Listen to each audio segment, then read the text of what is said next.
Nagbahagi si Janine sa kanyang social media account ng mga larawan ng simpleng selebrasyon ng kaarawan ng kapatid niyang si Maxine Gutierrez. Dumalo ang buong pamilya ni Janine upang makiisa sa espesyal na araw.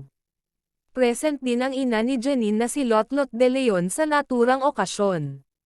Kahit may bago ng asawa si Lotlot, nananatili siyang aktibo sa mga pagtitipon ng pamilya. Sa tuwing may espesyal na selebrasyon, laging sama-sama ang pamilya Gutierrez. Sa mga larawan, makikitang kasama rin nila si Jericho Rosales. Malapit at mahal ng pamilya ni Janine si Jericho. Madalas siyang dumalo sa iba't ibang okasyon ng pamilya bilang suporta sa kasintahang si Janine.